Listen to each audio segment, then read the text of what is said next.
Neste vídeo nós vamos discutir o tratamento da diversidade textual na escola. Veremos no decorrer do vídeo como e por que os gêneros devem ser trabalhados na sala de aula. O trabalho com gênero, na verdade, tem sido visto como uma moda. No entanto, não é isso, não se trata disso. Na verdade, o trabalho com gênero vem resgatar, vem nos ajudar a compreender de que forma um trabalho com a língua escrita e com a língua oral na escola contribui para a ampliação do nível de letramento dos nossos alunos.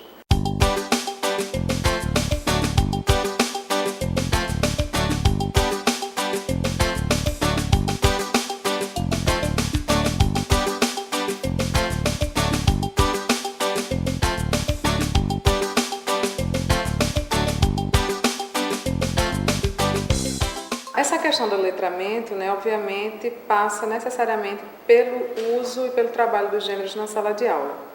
Ou seja, o importante na escola passa a ser, então, considerar essas práticas sociais de uso da oralidade da escrita, em situações escolares, com objetivos específicos da escola. Tomemos, por exemplo, o caso da receita, que é um gênero do cotidiano, um gênero que não é escolar, mas que pode ser trabalhado com proveito em sala de aula, E isso se o professor levar em consideração aspectos centrais das práticas de letramento, como respeitar e considerar a função social do gênero, trabalhar com a constituição linguística desse gênero, relacionando com essa função, com certas características estruturais e formais, de modo que os alunos se apropriem do conhecimento sobre esse gênero para a leitura e, eventualmente, para a escrita. O importante é justamente permitir que o aluno ele tenha acesso a gêneros,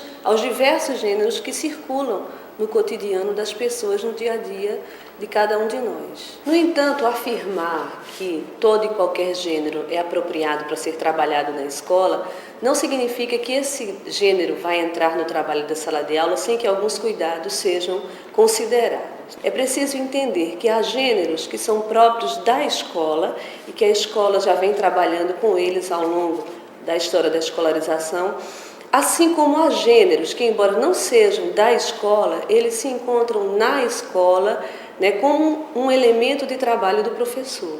Quanto a isso, a gente pode tanto citar os da modalidade escrita quanto os da modalidade oral. É um fato que, hoje em dia, é muito comum que professores solicitem aos alunos que façam entrevistas, por exemplo, para coletar algumas informações, etc. Entretanto, a entrevista ela não surgiu na escola, ela entrou na escola a partir de um certo momento. E, obviamente, quando ela entra na escola vinda de um outro domínio discursivo, como qualquer texto que entra na escola, sofre um processo de escolarização, que é inevitável. Então, esse processo de escolarização, ele implica a adoção de certas estratégias de tratamento desses textos que não são as mesmas ou não são exatamente iguais às que são utilizadas fora da escola. Então, há objetivos pedagógicos específicos que terminam por transformar o olhar que a gente lança sobre esses gêneros quando eles entram na escola. E terminam por transformar também as práticas de uso desses gêneros, como se lê na escola, como se escreve na escola, como se produz oralmente na escola certos gêneros. Esse processo de escolarização acontece, por exemplo, em livros didáticos. Então, você tem momentos em que o livro didático apresenta o gênero com alguma modificação em relação ao modo como ele circula fora da escola. Isso é extremamente comum com textos de mídia, textos de jornalismo impresso, em que você às vezes tem uma modificação de diagramação, de formatação gráfica, ou acréscimo ou supressão de imagens que efetivamente modificam aqueles gêneros. O importante é assumir a escolarização como algo que é próprio da escola, mas assumir a escolarização de um jeito que ela seja, tanto quanto possível, adequada, menos artificial, mais próxima dos contextos de circulação. É preciso que o professor ele crie situações significativas de trabalho com esses gêneros. Quando nós chamamos de significativo, não estamos nos referindo apenas à questão do interesse da criança, mas que ela possa perceber o porquê daquele trabalho e por que usar este ou aquele outro gênero. Entretanto, nem sempre é fácil o professor criar situações que sejam significativas e reais. Muitas vezes o professor precisa simular situações nas quais aquele gênero ele vai ser utilizado na sala de aula. Nós temos um exemplo bastante interessante, que é o trabalho da professora Jane Cleide, que cria toda uma situação de simulação na qual os alunos terão que necessariamente fazer uso de determinados gêneros, numa situação que dificilmente ela vai ocorrer no ambiente escolar, numa situação escolar.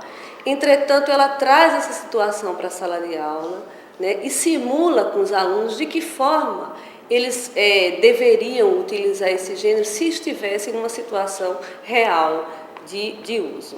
Eu acho que uma coisa interessante aí no trabalho dessa professora é que ela trabalha com escrita e oralidade, né? Ela proporciona momentos em que os alunos têm que interagir oralmente, por exemplo,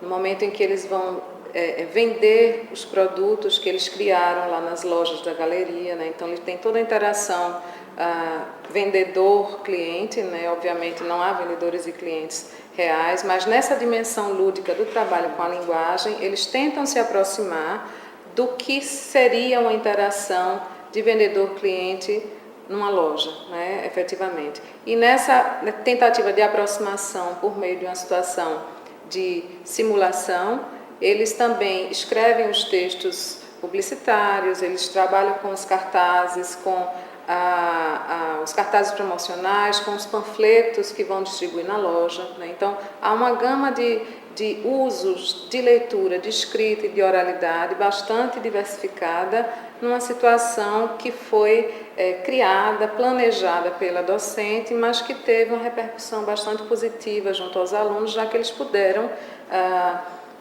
fazer uso da linguagem em diversas modalidades e em diversos gêneros também. Ela trabalha com análise de gêneros efetivamente. O que ela faz no final, na culminância do projeto dela, é montar lojas, né, e fazer interações de compra e venda, mas você tem anteriormente a isso todo um trabalho de leitura e de pesquisa de gêneros e de análise de como esses gêneros funcionam, de como eles se constituem, etc.